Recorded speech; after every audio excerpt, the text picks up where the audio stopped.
Good morning and welcome to the Flexible Space Association's Workspace Wisdom webinar. I'm Jane Sartin, the Executive Director of FlexSA. And for our webinar today, we're joined by FlexSA member Tony Freeth from Tony Freeth Informational, who is going to talk to us about technology contracts. So in a moment, I shall leave you with Tony, but if you have questions as Tony goes along, if you put them into the chat box, but we'll pick them all up at the end. I shall come back on at the end of Tony's presentation and take those. So I shall just find the presentation and leave you with Tony. Okay, hi. Well, hi everybody. Nice to meet you. Glad to have a chance to talk to you again. So today we're just going to do a very quick canter over the subject of technology contracts, a subject close to my heart. I've been dealing with them for about 40 years in one form or another. And today is really not to go in any detail, as I say, it's just to have a very, very quick overview and just look at all the points. If you have questions, there'll be questions at the end, as Jane said, and we can continue the conversation afterwards. And there's also slides to go out and checklists in those slides. So you'll find you don't have to take notes because you'll get copies of that. Okay, so let's just start and ask ourselves, what is a contract and why it's not an agreement? There's an old cliche in legal terms. I should have said earlier, I'm not a lawyer, by the way, sorry. I meant to say that earlier. I'm not a lawyer. These are my opinions and my views, and you, of course, get second opinions and form your own judgment of anything I say. So that's a legal disclaimer done.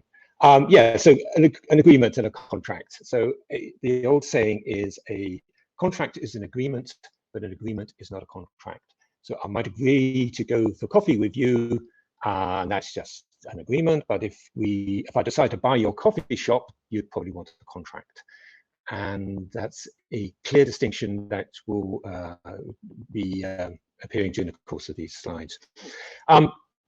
Definitions of what a contract actually is given down here, and they're very different jurisdictions, but basically they include the same things. To be legally enforceable means that you have to include things that only the law recognizes.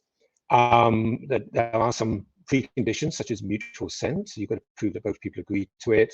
The offer has to be valid, in other words, that you intended to make an offer, and the acceptance likewise. You need to be able to consider it. The person who agrees to it has to have capacity, in other words, that they are legally able to make that decision, and as we mentioned, legality. So that's what a contract is defined as in law, why you want one. So let me introduce you to my friend Hekmat. He has a very important question for you, which is, would you be offended by a prenup? Now, I'm not going to branch off into marital law here, but it's a very interesting contrast. People get married all the time, and if two rich people get married, they have assets and they may want a contract. So they may agree to get married, but they actually at some point need to formalize sort of things, who gets possession of the car, the timeshare, or the kids, or whatever. So that's a question. This chap actually is in a, believe it or not, in a executive suite in Beverly Hills.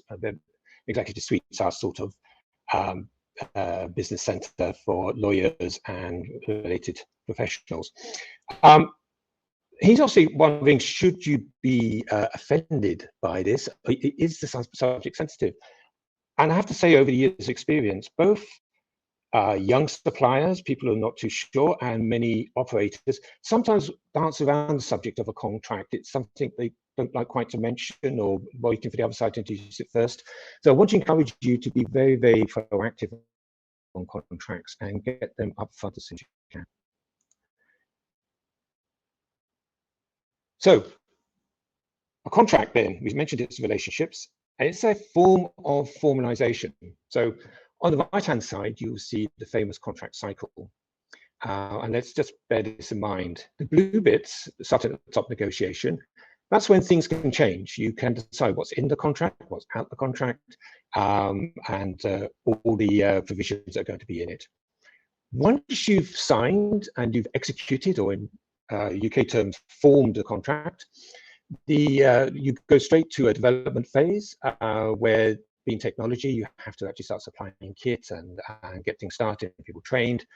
Then you have a nice sort of 36 months of trouble-free operation, and then rapidly approach then to the renewal phase, which is when you start negotiating again.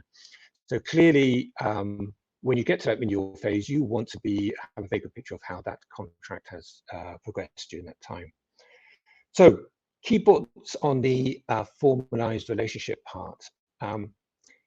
When the supplier gets down on one knee and says, let's get wed, that is a proposal. It's not actually the contract. So you might agree, and in certain legalities, it may even be a form of agreement to proceed, but it's a proposal. And shortly we're going to look at what we mean by a proposal, but it's not actually the contract. What you want the contract to do is answer many what-if questions, such as, who gets a timeshare if it all breaks down? Likewise, in technology contracts, there are lots of what happens if something goes wrong, what happens if there's a change of control, what happens if we expand.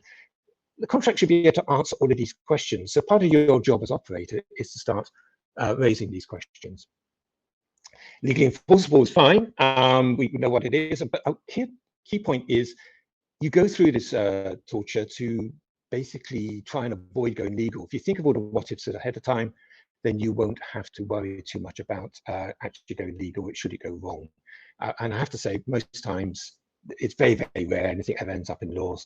And I think the more that you do in this area, the less likely that's going to happen. Be sensible. Don't put too much time into your contracts if it's only a low-value contract or it's not important. Scale your time to be and the conditions that you want in a contract, depending on the importance of it is to you. And the last one, date nights are known in the industry as account reviews. Keep your program is in. You want to discuss, review formally with your supplier from time to time how the contract is progressing. So technology contracts, however, are a good bit harder. So as an example of this, let me demonstrate this with a well-known piece of trouble, the Wi-Fi printer. Wi-Fi printer causes a lot of problems because it doesn't obey a lot of normal technology rules, industry rules. And what tends to happen, to explain the uncertainty, if you like, is a new company moves into the workspace, and maybe the first time they've moved into workspace. At the last moment, they buy a printer offline because they realize they need a printer. Then they get there, the printer won't connect to the Wi-Fi, the center staff go on to the supplier. Supplier comes back and says, we can't understand why that printer won't connect, it's probably non-standard or whatever. And everybody gets very upset about it, but nobody's really at fault except possibly the printer manufacturer for generating something which is possibly non-standard. And the reason why I mention that is because it's about you don't have 100% control of the environment. These things, a lot of things that happen in FlexSpace are not controllable, whereas an individual company, you can go and determine everything, and particularly ahead, you're thrown lots of things in flexible workspace. And for both operators and suppliers, this is where it gets hard. Now, good suppliers, particularly ones that understand the industry, make it easier. Okay, and FlexSA members do that even better. Oh, my lights have just gone out, isn't it nice? Okay, but the reason for raising this is that it is a lot of uncertainty in technology, and particularly in these contracts. So we have to find out ways through this as easy as possible. So what's the technology contract? Well, I'll give some examples there. You'll find on the slides more appendices as well. Things like internet circuits, bear in mind that the supplier that you get them from doesn't necessarily define this in totality. They may be subject to compliance issues such as voice, Ofcom may be involved, same with access security, etc. So when you look at it, there's hundreds and hundreds of possible technology contracts coming down the line. Down the bottom, I put some emerging ones as well. So you can be dealing with more technology contracts as time goes on. So this is a subject you can come back to. Now in black, I've given you some suggestions of things that you might look at. What we sometimes find, certainly suppliers will sometimes find, is that the contracts are lost, they're put in the drawer, people don't know where they are, they don't know the provisions in them, etc. So maybe as a takeaway from this session, you might have a look at So see if you can round up all your technology contracts and know who's responsible for them. So we talked about technology contracts we're talking about it because they handle imperfect understanding, but they're also because their risk of non-performance can be very severe. So let's take an example. An internet circuit may cost you 5,000 a year, 6,000 a year. If it causes trouble, the impact on your business will be far more than that small amount of money. So looking at the contracts, technology contracts, to understand and manage out a lot of the risk, to understand what ifs, is very important. But I'll throw you a further one, which I hardly ever gets considered until the panic time comes, where the operator phones up a supplier and says, could I have a copy of my contract like now? And that's when you're seeking investment or you're wishing to sell your operation. The value you get for your business will depend on the due diligence process, and that will make an assessment of the quality of your service contracts that maintains the operation. So it's very much in your own interest to make sure that your contracts are understood, documented, available, and well-formed. So that was the nature of why you're looking at this issue. Now let's look a little bit at the structure. And I'd like to start particularly with a quite problematic issue, which is the difference between a CapEx contract and a service or managed service contract. Now, many years ago, if you wanted to buy Wi-Fi, then you'd phone the supplier and they would say, you've got to buy these access points and put them in the ceiling, and there'd be an installation fee and maybe a management fee, etc. And you own those things. They were yours. If they were the wrong ones, well, tough, that you owned them. And eventually you would depreciate them. More modern way of doing Wi-Fi will be, and become quite common, is to make it a service. So in this instance, the person at the operator will phone a supplier and say, I want some Wi-Fi. I quite like it like these other operators that also have good Wi-Fi. And the supplier will say, yes, that's fine. I will give you Wi-Fi as a service. You've got so much space, you need so many access points. We're running it for 36 months, and off you go. And you're not involved, you don't own the kit, you're not involved in any of that. But the impacts on your contracts are quite substantial. So as I said, on the CapEx one, you own the equipment. So you're responsible for maintaining it in some way. You can change the supplier, whoever looks after it, etc., and you can depreciate it. But basically, it's yours, and it may at some point become worthless. On a service contract, you don't own anything, and what you get is not the equipment, but the service. So let me give you a what if. Supposing you want to expand what your Wi-Fi does, perhaps do, say, location services, in other words, track people around the building. The supplier is quite entitled to say, I actually supplied you Wi-Fi, I'm not supplying you location services. We don't do location services. You didn't ask us at the time. And you can't say, well, I know that the Wi-Fi access points does that. That's not your contract. Your contract is for a service. So it's about something you have to think ahead as to what you might be doing in the future, and not just take an instant opinion of what you're going to be doing. And also, you should need to check about how it expands, coterminus, that sort of stuff, and anything that might change the monthly charges. So having said that, the two different types of OPEX and CAPEX contracts, let's look at the structure of a technology contract. Now, most of this stuff, the general terms are less contentious, and they sit, and people never really look at them very much, but there are 30 or 40. I've put them in, again, in the appendix, so you can pick out some of them. But there are still some devils in there. So for instance, good example, when can a supplier turn off their services to you? What conditions? That may be found under the payment terms, and that quite reasonably might be, well, if you stop paying us, we have the right to turn off the service. They might detail how long that takes, how it's done, the notifications for doing that, etc. But that could be buried in fine detail in the general terms. But more particularly for the rest of this discussion, I want to look at the undertakings, look at the overall important terms that cover the technology contracts. So we're going to go through these undertakings, terminations, exclusions, that sort of stuff. But just at the bottom, when you get a contract, one of the questions to ask yourself is what's missing, what's not there. It's all too easy to focus on what's written there, but maybe compare it to other contracts and see what might be missing. It may be an oversight. It may be the supplier doesn't quite understand your circumstances. You may have things in mind that the contract doesn't regularly address and you want to be added to it. So please bear that in mind. Don't focus what's on the paper, also focus what's not on the paper. Right. So from the intangible to the tangible, this could be called. You will probably receive a proposal, depending on the nature of the technology supply. It might be standard literature. It may be a written proposal for your particular needs. It tends to have a lot of intangible, general good feeling stuff, etc. in it. And the point being is, it's not actually part of the contract unless it's referenced. Now, it still has legal standing, because if it's given to you, you have a reasonable expectation that's what you're going to get. But it may be written in quite general terms.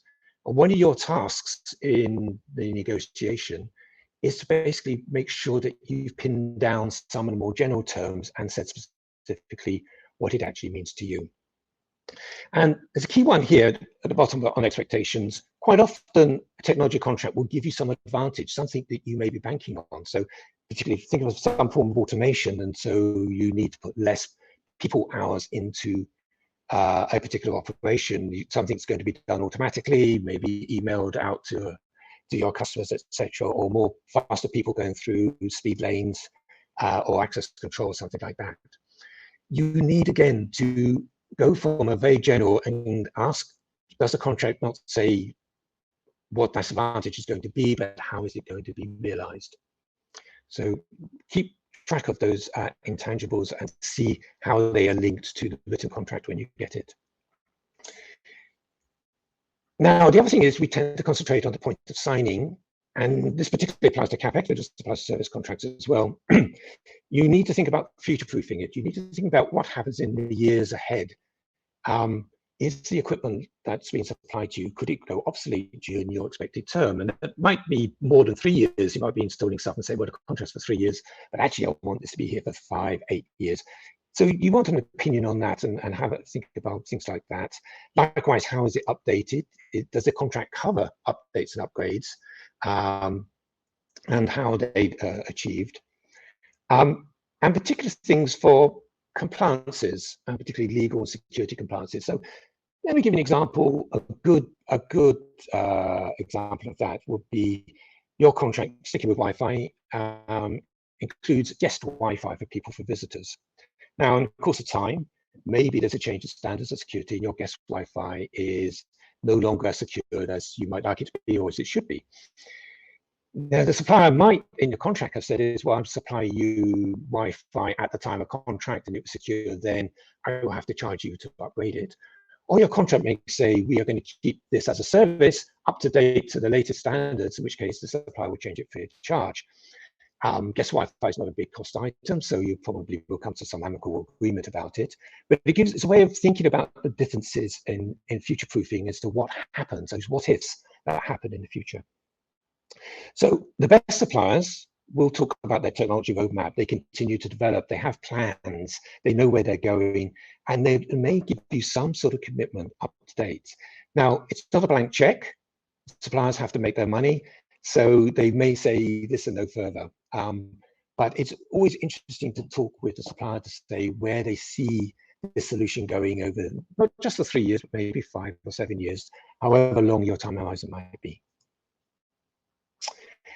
Now, a bit that nobody ever reads is the definition sections. You will find it either at the beginning or the end of most contracts, and it's where people stick stuff that doesn't sit well in the main clauses of the contract, and it could be, quite often, it could be a definition of what a technology is. It could be a very detailed definition, a bit of text. More likely, it might be a reference to some external document, or it might be just something simple. Now, let me take one from an internet supplier. So internet suppliers will say packet loss occurs at 15 or 30% of dropped packets. Now, you may not be interested in that at all. What you're interested in is, does the internet service work as required or not? Well, the the definition there may be that the internet supplier thinks that 30% packet loss is fine and not a problem, and they've defined it there in the definition section. You may have other opinions on that, and certainly would.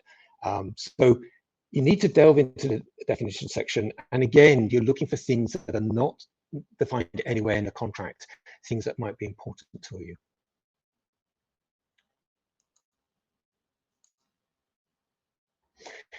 And all too soon, your 36 months of happy coexistence with the supplier is coming to an end. And we talked about getting ready for the negotiation for the renewal, etc. And what happens at the renewal stage. And I have to say, for many years, I'm constantly surprised at how many you can sit in a meeting with neither the supplier nor the operator really quite sure what happens at the end of a contract. Does it roll over? What's the notice period? Is it going to be another 36 months term? Sometimes there's a lot of vagueness about this. So, you know, mark up your calendars, mark up the points when you want to review this, and make somebody responsible for keeping this, particularly the notice periods, because those are things that trap people out.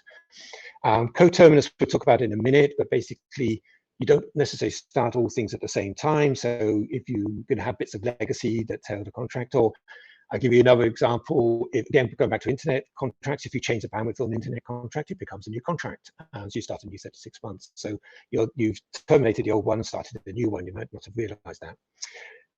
Let me throw a few other things that people less often think about. What happens if your supplier ceases trading or sells part of the operation, particularly dealing with big companies, you know, maybe doing your AV or something like that?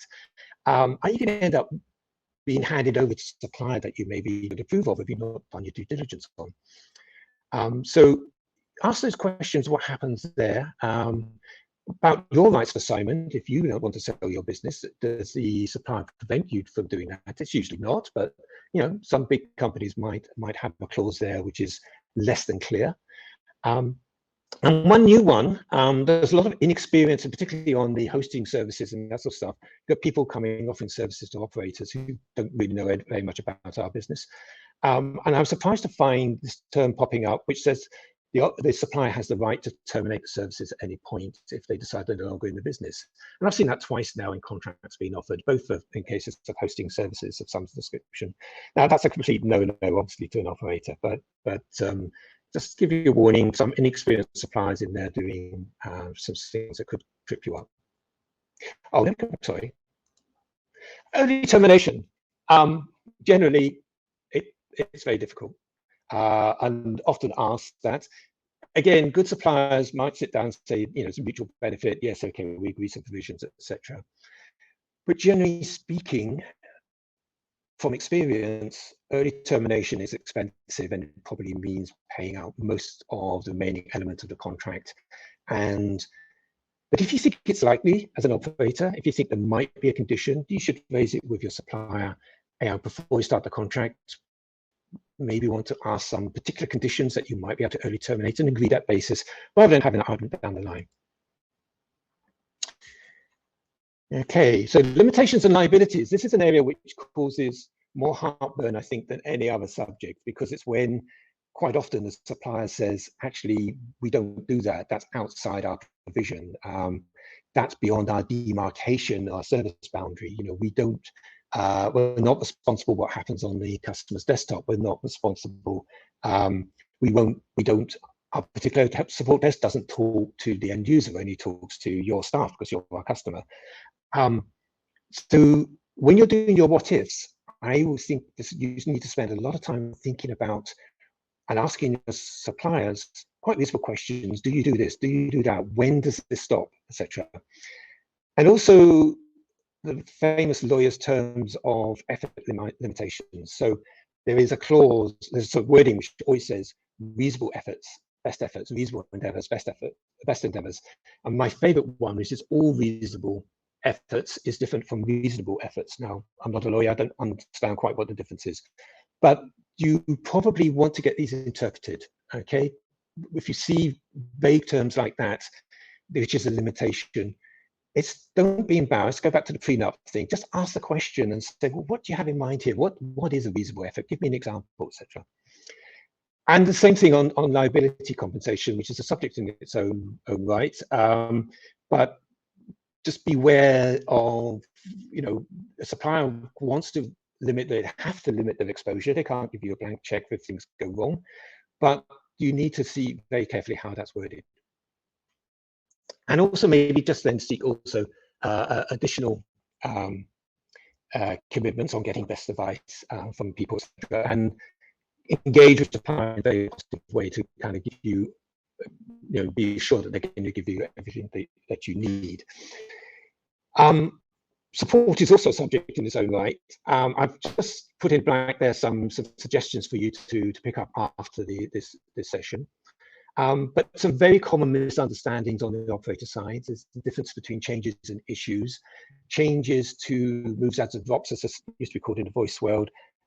Things which are change can take a lot longer, or maybe in the provision a lot longer, from issue resolutions.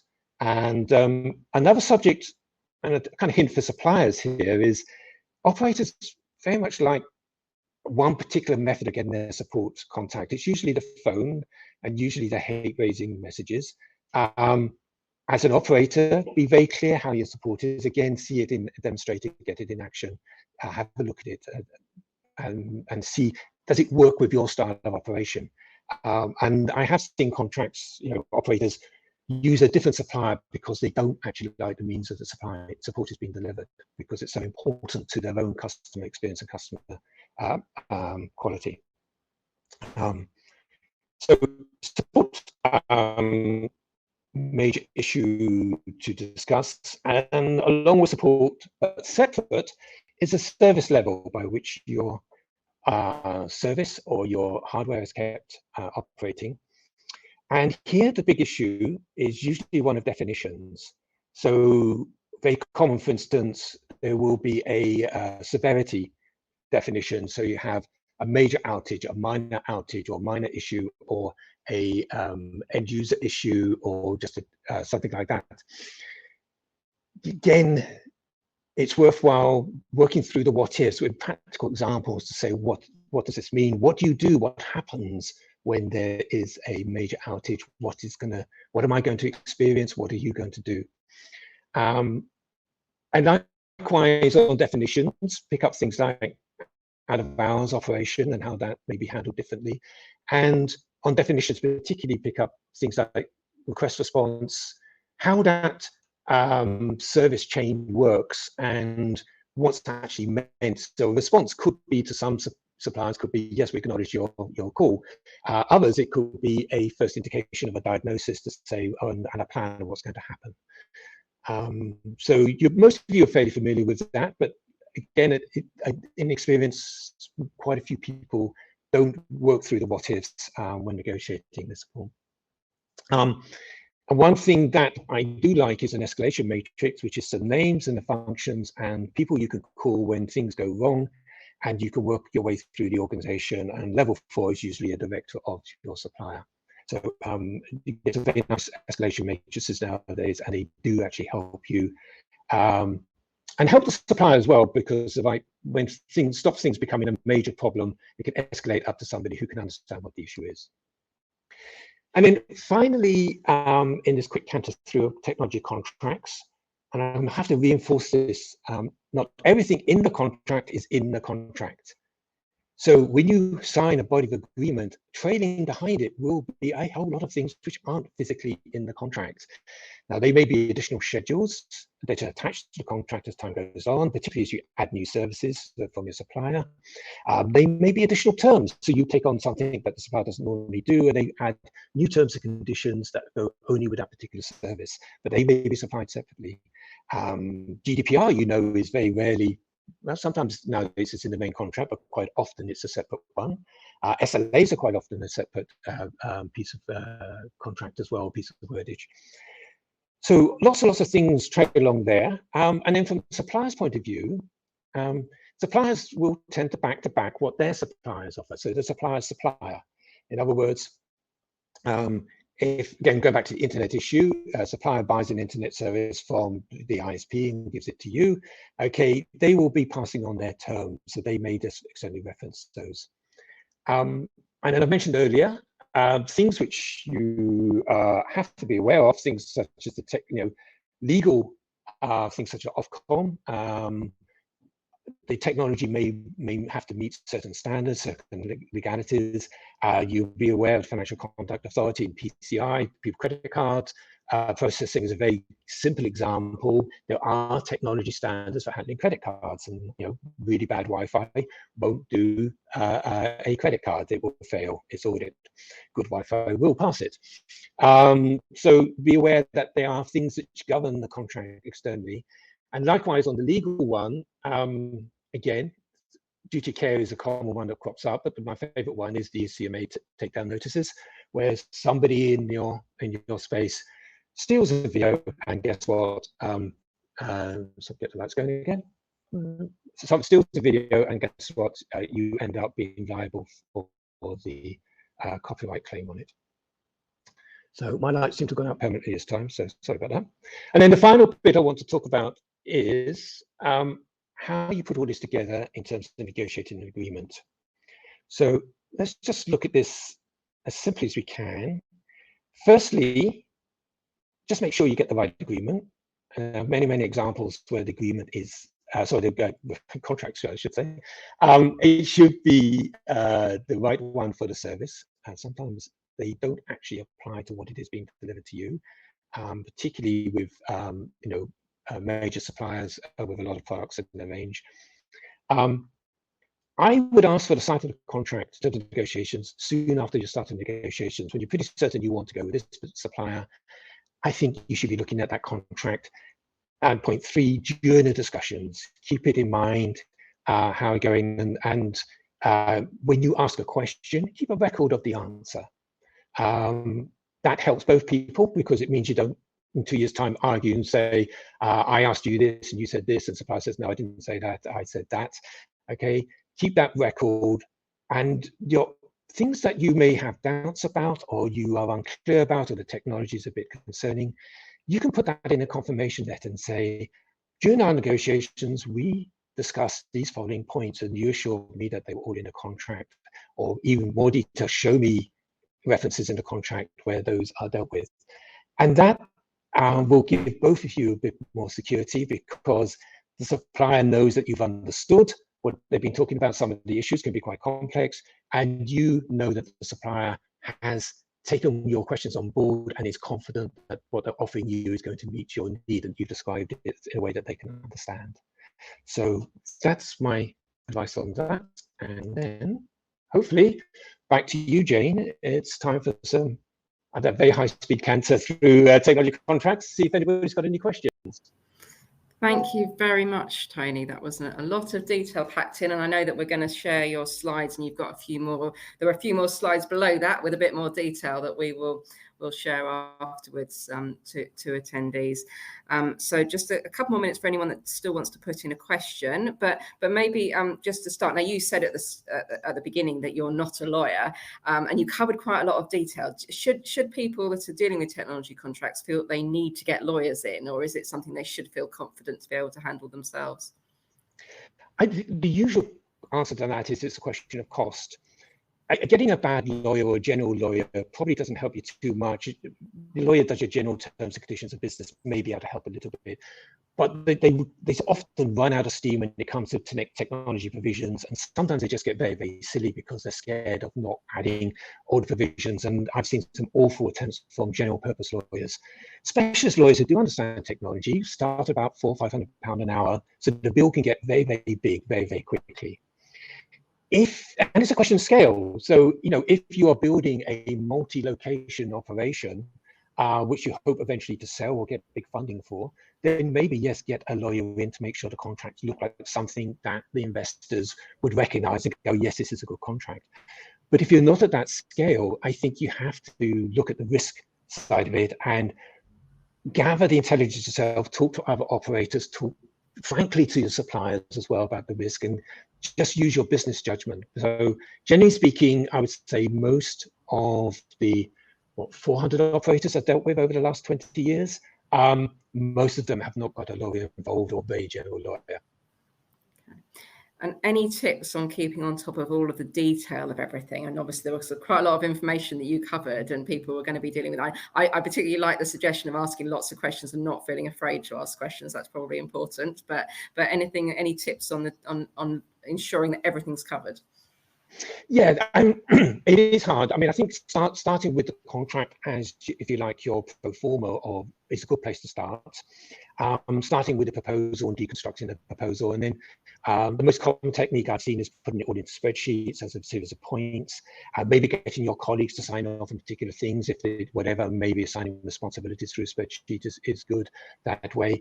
There are some more for the people who like modern tools, tools like Confluence and whatever online, where you can put all these things in and share them.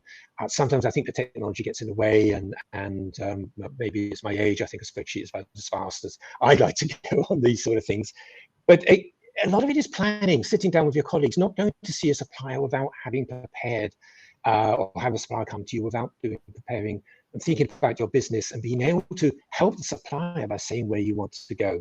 So that, and I think a good legal tip is, and I was taught this from the nuclear industry, which is when you write down a code temporary note, in other words, you write down something at the time, it has more legal standing than a memory afterwards. Writing things down at the time will refresh your memory. So write as much as possible and don't be scared to spend the time in summarizing it and documenting it. Okay, well, thank you very much, Tony. You've certainly given, I'm sure, everyone lots of helpful information. I should say as well that the Flexible Space Association has quite a number of technology providers as service provider members, and all their details are on our website. So that's a good place to look, and they're all signed up to our code of conduct as well as everything else. So a good starting point. Just to finish on our next Workspace Wisdom webinar is hot off the press, just been organised on cybersecurity. We were asking people what they would like covered, and cybersecurity was coming up a fair bit. So we're going to cover that on the 17th of May with Simon Newman, who's the CEO of the Cyber Resilience Centre for London, and details of that will be shared soon. So to register, I think that one will hopefully be another useful session and popular. We've also got a number of other events coming up. I'm currently at Impact working in Reading, because we have a roundtable meeting here this afternoon. And then coming up on the 23rd of May is our conference, but lots else happening as well this year. So do keep a look out on the events page of our website and our member newsletter. So I will leave you now, and Tony's presentation will be shared. And thank you again, Tony, for joining us this morning. Pleasure. Thank you.